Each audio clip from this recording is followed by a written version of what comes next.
দাপর যুগে শ্রীমদ ভাগবত লিখছ, এইবার তোমার চৈতন্য মঙ্গল গ্রন্থটাই চৈতন্য ভাগবত নাম দাও। চৈতন্য ভাগবত, শ্রী শ্রী চৈতন্য ভাগবত নাম দিয়েছে। কৃষ্ণ নীলা ভাগবতে কহে বেদ ব্যাস, চৈতন্য নীলার ব্যাস বৃন্দাবন দাস।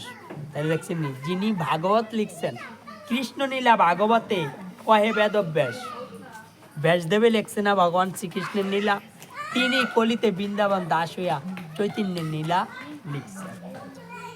বৃন্দাবন দাস কইল চৈতন্য মঙ্গলে, যাহার শ্রবণে না সর্ব অমঙ্গলে। চৈতন্য নিতাই যাতে জানিয়ে মহিমা, যাতে জানি কৃষ্ণ ভক্তির সিদ্ধান্তের সীমা। তাইলে কৃষ্ণ ভক্তিও যদি কেউ পাইতে চায়, সিদ্ধান্তের সীমাটা কার কাছে? নিত্যানন্দ এবং চৈতন্যের কাছে। চৈতন্য মহাপ্রভুকে না বুঝিলে শুনিয়ে দেয়। আবার এই যে অনেক মানুষে কয় না গ্রন্থ নিজেরা লিখছে, দেখেন গ্রন্থ কি লিখছে। ভাগবতে যত ভক্তি সিদ্ধান্তের সার, লিখিয়াছেন ইহা জানি করিয়া নির্ধার। তাইলে ভাগবতে ভগবান শ্রীকৃষ্ণকে পাওয়ার যতগুলা ভক্তি রাস্তা আছে, সকল কিছু প্রভু সেখান থেকে আইনা চৈতন্য চরিতামৃতে মিশ্রিত করে দিয়েছেন, যাতে চৈতন্য মহাপ্রভুকে সহজভাবে চিনতে পারে এবং পাইতে পারে। চৈতন্য মঙ্গল শুনে যদি পাষণ্ড জবন, সেও মহা বৈষ্ণব হয় ততক্ষণ। দেখছেন অনেকে কয় না যে আপনি কি বৈষ্ণব হয়ে গেছেন, আলো বৈষ্ণব কে হয় দেখছেন, পাষণ্ডী জবনেরও যদি এই শ্রীমদ চৈতন্য ভাগবত পাঠ শ্রবণ করে, তারও মহাবৈষ্ণব হয়। আর আপনি, আমি তো সনাতনী, আপনি হবেন না কেন? প্রভুর নাম যে করে সেই বৈষ্ণব। সত্যরাজ আর রামানন্দ শনে প্রভু কইছে না, প্রভুর প্রশ্ন করছে, প্রভু কহ বৈষ্ণব কহ তার সামান্য লক্ষণে, কিভাবে বৈষ্ণব চিনিব? তখন প্রভু কইছে, যার মুখে দেখি একবার আইসে কৃষ্ণ নাম, তাহাকে জানিও তুমি বৈষ্ণব প্রধান। যার মুখে প্রভুর নাম আসবে তিনি বৈষ্ণব প্রধান। তো বলে কৃষ্ণের কথা কইলেন কেন? কৃষ্ণ পূর্বে ছিল, এই জন্য বারংবার গ্রন্থের মধ্যে কৃষ্ণের কথাটা আইসে চৈতন্য মহাপ্রভুকে দেয়।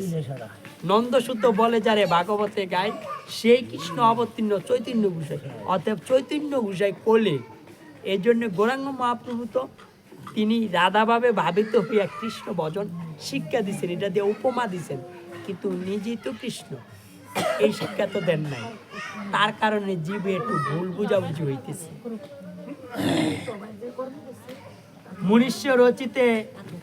মনুষ্য রচিতে নারে ঐসে গ্রন্থ ধন্য, বৃন্দাবন দাসমুখে বক্তা শ্রী চৈতন্য। তাহলে গ্রন্থটা কে লেখাইছে? স্বয়ং বৃন্দাবন দাসের মুখে গৌরাঙ্গ সুন্দর বৈশা এই কলির গ্রন্থ তিনি রচনা করেন। আরেকটু পাঠ করে শেষ দিলে নাকি? আরে সবাই শরীর খারাপ লাগতেছে, সবাই ঘুমাইয়া বসে, সারাদিন কর্ম করছে না।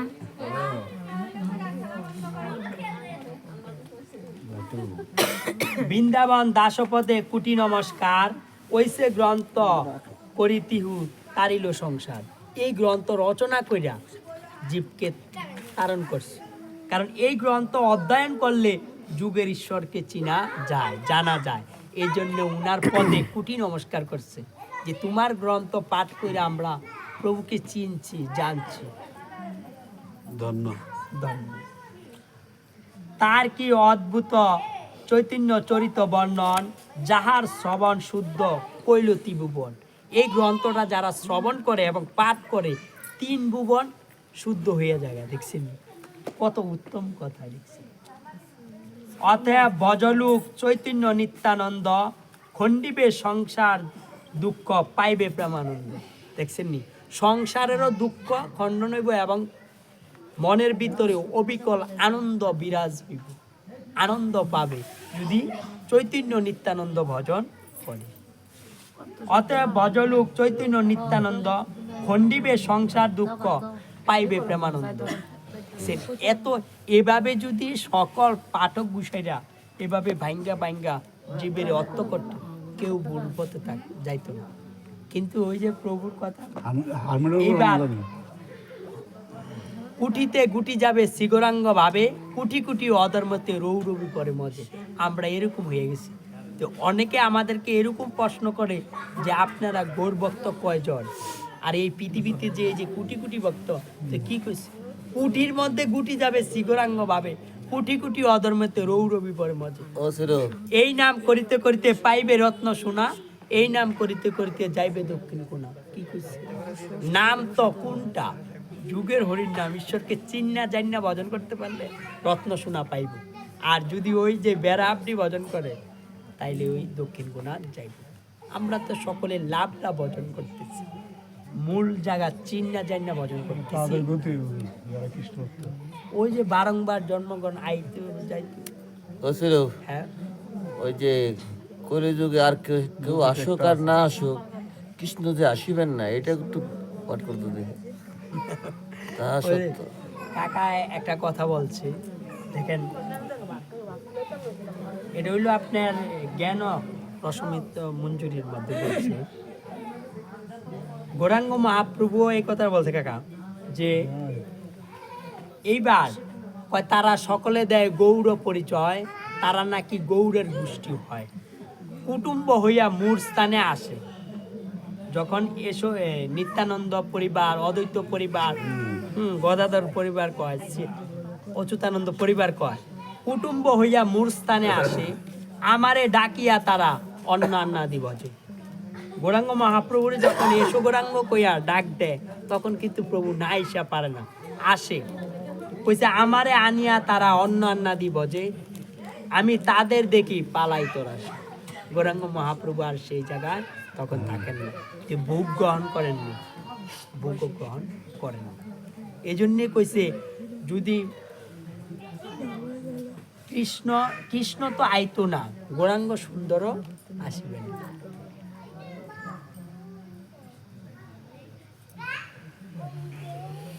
চৈতন্য চন্দ্রের নীলা অনন্ত অপার, বর্ণিতে বর্ণিতে গ্রন্থ হইল বিস্তার, বিস্তার দেখিয়া কিছু সংকোচ হইল মন, সূত্র দিত কোন নীলা না কইল বর্ণন, নিত্যানন্দ নীলা বর্ণিতে হইল আবেশ, চৈতন্যের শেষ নীলা রহিল অবশেষ, সেই সব নীলা শুনিতে বিবরণ, বৃন্দাবন ভক্তের উৎকণ্ঠিত মন। দেখছেন নি, বৃন্দাবন ভক্তের খুব উৎকণ্ঠিত মন এই শাস্ত্রগ্রন্থ বিস্তার করিয়া শোনার জন্য। আজকে এখানে রাখি। না না শতনাম চলতেছে, শতনাম বৃন্দাবনে কল্পদ্রুম সুদন্য বদন, মহাযুগী পাটি তার রত্ন সিংহাসন, তাতে বসি আছে সদা বজেন্দ্র নন্দন, শ্রীগোবিন্দ দেব নাম সাক্ষাৎ মদন, রাজসেবা হয় তাহা বিচিত্র প্রকারে, দিব্য সামগ্রী দিব্য বস্ত্র অলঙ্কারে, সহস্র সেবকে সেবা করে অনুক্ষণ, সহস্র বদনে সেবা না যায় বর্ণন।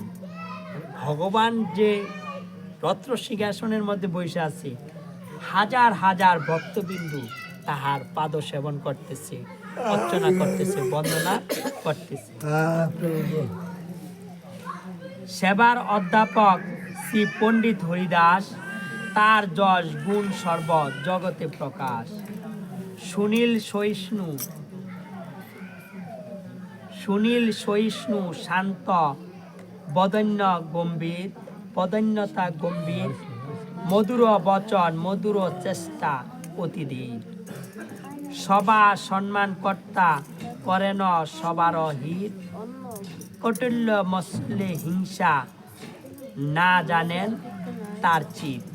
তিনি এই যে হরিদাস ঠাকুর এমন প্রভুর পরম ভক্ত, তাহার হৃদয়ে কোনো হিংসা নিন্দা কার প্রতি নাই, সকলকে আদর কইরা প্রভুর কথা শোনান এবং নাম সংকীর্তন করেন। কৃষ্ণের যে সাধারণ শত গুণ পঞ্চ, সেই সব গুণ তার শরীরে নিবাস। দেখছেন, ভগবানের যে পঞ্চগুণ দেহের ভিতরে আছে, হরিদাসের ভিতরে সেই পঞ্চগুণ বিরাজমান। পণ্ডিত গোসাইয়ের শিষ্য অনন্ত আচার্য, কৃষ্ণ প্রেমময় তনু উদার মহা আর্য, তাহার অনন্ত গুণ কে করে প্রকাশ, তার প্রিয় শিষ্য তিহু পণ্ডিত হরিদাস। চৈতন্য চৈতন্য নিত্যানন্দে তার পরম বিশ্বাস, চৈতন্য চরিতে তার পরম উল্লাস।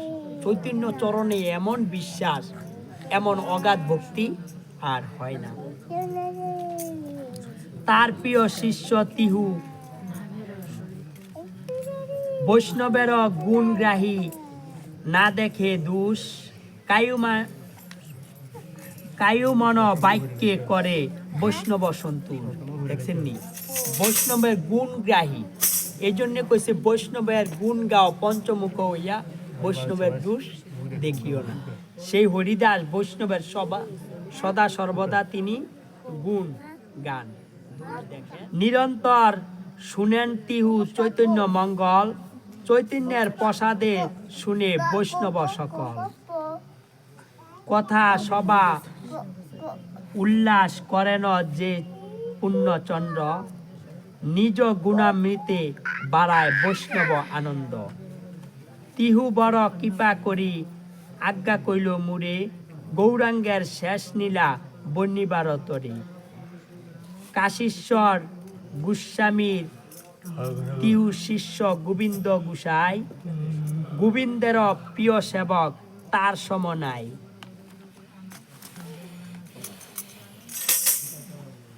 যাদবাচার্য গোসাই শিরূপর সঙ্গী, চৈতন্য চরিতে তিহু অতি বড় রঙ্গী। পণ্ডিত গোসাইয়ের শিষ্য ভূগর্গ গোসাই, গৌর কথা বিনে তার মুখে অন্ন নাই।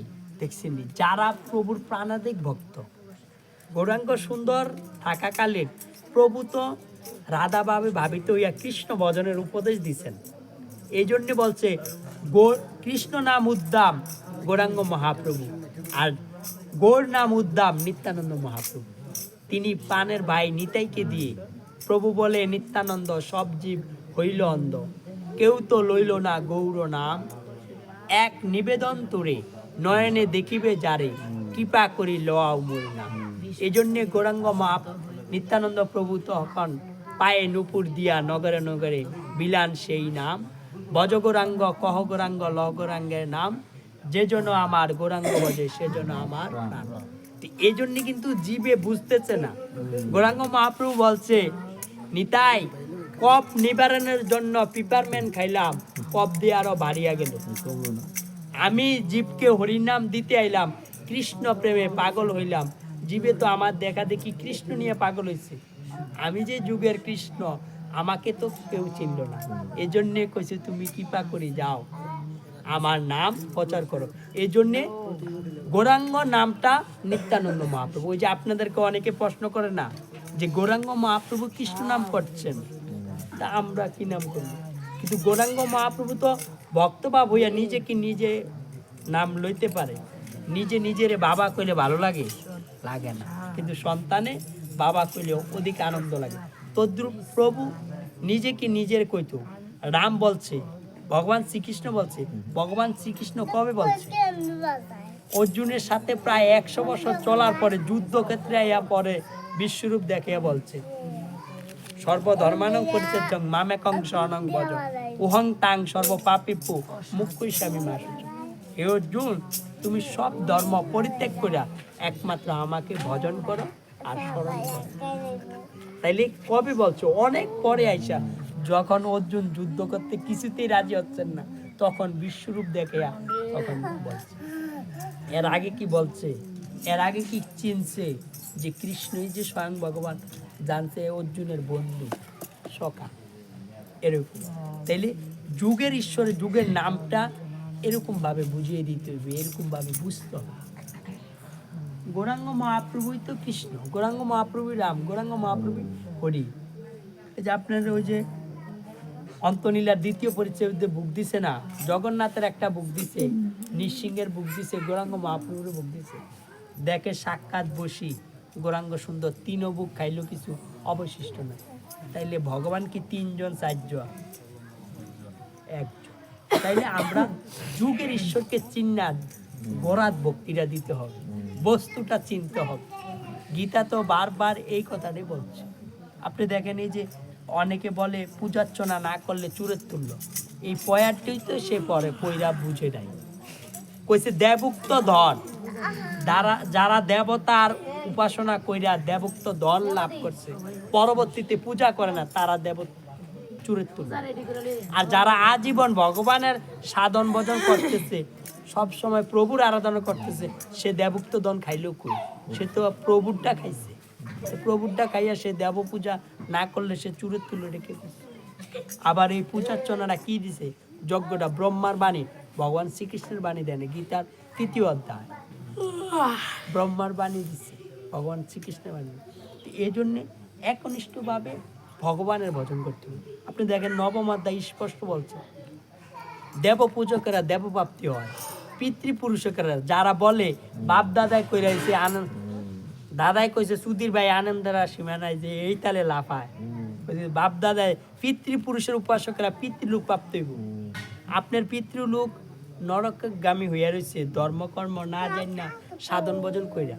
এই জন্য হরিভক্তি বিলাসে বলছে, হে হরি আমাদের বংশের ভূমণ্ডলে কইছে পিতৃপুরুষগণ নরকে থাকিয়া এই গাতা গান করিয়া থাকেন, হে হরি আমাদের বংশের ভূমণ্ডলে একজন ভক্ত সন্ততি দান করো। আর আমরা অনেক কি কই, বাপ দাদাই কইরা যে লেগে এটা করি, কিন্তু বাপ দাদাই তো প্রভুর কাছে আত্মনাদ করতেছে, আমরা ভক্ত হইতাম, ভক্ত হইয়া পূর্বপুরুষের উদ্দেশ্যে জল দান করতাম, যাতে তারা শতপুরুষ পর্যন্ত মুক্তি পেতে পারে। আমাদের বংশের ভূমণ্ডলে একজন ভক্ত সন্ততি দান করো, যাতে তার হস্তের জল স্পর্শে আমরা শতপুরুষ পর্যন্ত মুক্তি দিতে পারি। তা আমাদের কি করা দরকার? তারা দেখে নাই, জানে নাই, তারা করছে, আমরা দেখছি, জানছি, আমরা করি। এই জন্য দেখেন কুতুবপুরের একটা ছেলে বিচ্ছি পাস, সে কইছে বাপ দাদা আগের দিনে দেখে নাই, জানে না, সাধন ভজন করছে, আমরা এখন শিক্ষিত হয়েছে, আমরা এখন দেখা শূন্য ভজন করবো, যেটা শাস্ত্রে আছে আমরা বাপ দাদাই করেছি, এরকম ধর্ম করব না। বাপ দাদাই আগে কচুয়া হাইটে গেছে, আমরা মানে বাড়ির গাড়ার থেকে অটো তুলতে হবে, রিক্সা তুলতে হবে, খারিয়ে থাকি, তাই এইটা আড়ার সময় কই বাপ দাদা হাইটে গেছে, আমি হাইটে যাবো, এটা যায় না। কিন্তু শাস্ত্র অনুসারে ধর্ম পালন করার সময় তখন বাপ দাদার ডাই আবার বাপ দাদা কই রাইছে এর লেখা এটা পঁচিশ বিঘাটা কি লে করে, পঁচিশ বিঘাটা এটা কি লে করে, এইটা বাপ দাদা কই এটা আমার করণ লাগবে, এটা বাদ দিয়ে দেন। কেন জুড়াইতে আর অল্প না, এই যে চৈতন্য গ্রন্থটা লিখছে দেখেন দাদা, কৃষ্ণদাস কবিরাজ গোস্বামী বৃদ্ধ হয়ে গেছেন, বৃদ্ধ জোড়াতর। ওই সময় প্রভু যাওয়ার প্রায় 150 বছর পরে এই চৈতন্য গ্রন্থ রচনা হয়েছে। এখনো কিছু কিছু জায়গায় গৌরাঙ্গ মহাপ্রভু যে স্বয়ং ভগবান এটাই জানে না, মানে না না মানে না, ওরা তো এই রামের পূজা করে, তারপরে যে হনুমানের পূজা করে, তাহলে ওরা আচ্ছা যত না ফাটো মাটো চৈতন্য চৈতন্যের কথা কস নি কিছু হ্যাঁ প্রভু আমার দিয়া যে তুমি কয় আমি কই তাই জানি না। একটা জিনিস ঠিক আকারে বলি, মানুষের মন জোগানো কথা যদি আপনি বলেন, শাস্ত্রের দিক দিয়ে আমার গুসাইয়ের বাক্য অনুসারে অপরাধ হইব। কারণ আমার প্রভু বলছে বৈষ্ণব ব্যতীত অন্য কেউ দীক্ষার অধিকারী না। ব্রাহ্মণে কইছে না গুছি আন্য কিন্তু কর না, যে ব্রাহ্মণে দীক্ষা দিতে পারে। আমার গুছিয়ে কইছে দাঁড়ালু একটা চুরিয়াই না মানে দেখাইতেলাম, তবু শাস্ত্রের বাইরে আমি আজ্ঞা দিতে পারতাম না। কারণ একমাত্র দীক্ষার অধিকারী বৈষ্ণব দাদা, তো জীবে জানে না বিদায় নিতে আছে হঠালা করো, শেষের দিনে চোখটা বুঝলে না বুঝবে কি কইরাইলাম। আসলে সকলেরই জান না বুঝা ধর্মটা পালন করা উচিত। আমি কিন্তু যতগুলা প্যান্ডেলে গেছি এই কথাটা আমার সব প্যান্ডেলেই থাকে, একটু দেখা শুননা ভজন করেন। 10 লাখ টাকা দিয়া ব্যবসা যদি উন্নতি না হয় দুঃখের কি শেষ আছে নি? আর শেষের দিনে যদি তাকে লাভ করতে না পারেন এটা কি দুঃখ? টাকা গেছে আবার কাম করতেছে আইবে, কিন্তু প্রভুরে যখন পাইতামই না সেটা কি দুঃখের শেষ আছে? শেষ আছে। তাদের টেয়া নিচে গেলে সুন্দর কথা, সুন্দর কথা। ওই 20 টেয়া তো এই যে বুড়ো অবস্থায় দেখেন প্রভু তাকে দিয়ে লেখাইছেন কিভাবে, হ্যাঁ সে 3 দিন পর্যন্ত দৈববাণীর আদেশ পাইয়া পরে ভক্তি দিয়া গেছে মদন গোপালের মন্দিরে। মদন গোপালের মন্দিরে, প্রভুর মন্দিরে যখন সাষ্টাঙ্গে দণ্ডবোধ করছে, প্রভুর গলার মালাটা পয়সা পড়ছে, পড়ছে আর পূজারি আইসা সেই মালা নিয়ে কৃষ্ণদাস কবিরাজ গোস্বামীর কলেজে, তখন তিনি ওইখানে বৈশা এই প্রভু সমস্ত লীলা বাল্যকালে কি করছেন প্রভু, কিভাবে আপনি দেখেন এই যে ব্রাহ্মণটা প্রভুর নিবেদন করে, বারবার প্রভুর নিবেদন করে, আর প্রভু ছোট অবস্থায় এলায় 3 বারের সময় দেখাইছেনি তৈতিক ব্রাহ্মণের। তো দেখানোর পরে তা আমরা এটা দেখে কি শিখলাম, যে তিনি স্বয়ং ভগবান, আমরা তাকে ভজন করতে হবে না, আমরা খালি পিছে যাই, পিছে গেলে তো পিছেই পড়ে থাকবো, এটা তো বুঝতে পারছি না। তো এই যে দেখেন উনি কি কইছে, প্রভু উনারে দর্শন দিয়া কইছে তুমি এই গ্রামে আরো কতদিন থাকবা, আমার অলৌকিক নীলা অলৌকিক কিছু দেখবা, আমারে তুমি যেই রূপে দেখছো কারো কাছে কই না। তো প্রভু তো লুকিয়ে রাখছে, আপনা লুকাইতে প্রভু নানা যত্ন করে, লুকাইতে নারে প্রভু ভক্তজনার স্থানে, ভক্ত হইলে তারে দেখা দিছে না প্রভু 3 বারের সময়। তুই কিরকম ভক্ত কইছে, তুমি তো পূর্ব আমার ভক্ত ছিলা, কৃষ্ণ অবতার তো আমি তোমার ভোগ খাইছি, এই সময় তুমি আমার চিনো নাই, আমি দেখাইছি আর চিনছো, এইবারও তো তুমি ওই আর সে আমি। পরে সেই তৈতিক ব্রাহ্মণে কইতেছে দেখছো প্রভু নিষেধ করছে, যাবত আমি এই পৃথিবীতে আছি তাবত তুমি আমার প্রকাশ করো না, তুমি আরো অনেক কিছুই দেখবা। তখন সে কয় দেখছো এই রমণীগণ, এই মানুষরা সাধারণ নিমাই ভাইবা কত অনাদর করতেছে, কত করতেছে, আমার মন চায় সকলকে গিয়া বইলা দেই, কিন্তু প্রভু যে আমারে প্রতিজ্ঞা করাইছেন আমি তো তার জন্য বলতে পারি না। তদ্রুপ ভক্ত হইব যারা, পাঠক হইব যারা, গুসাই হইব যারা, এইভাবে জীবের কল্যাণের জন্য কিভাবে প্রভুরে পাইতে পারে সেই পথটা দেখাইব, নাইলে তো সেও যাইব ভক্ত করে। প্রকাশানন্দ সরস্বতী 60,000 শিষ্য লিয়ে কই গেছে, প্রভুরে আগে কত নিন্দা চর্চা করছে, পরে প্রভুর চরণে গিয়া ভক্তি কইরা পড়ছে, 60,000 শিষ্য লিয়ে কইছে আমারও কৃপা করো, আমার এই শিষ্যগণও কৃপা করো। যদি অন্য মত পথে থাকতো আসলে প্রভুরে পাইতো, পণ্ডিতের কারণে কি পাইতো?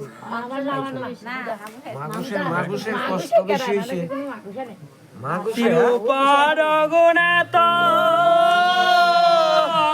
পদে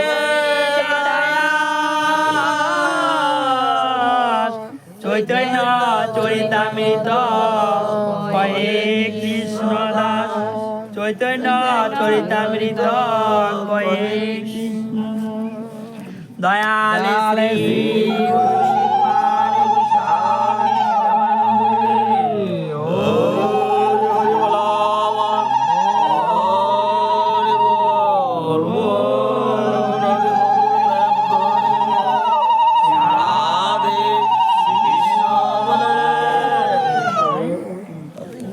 প্রভু আটু কথা বলতাম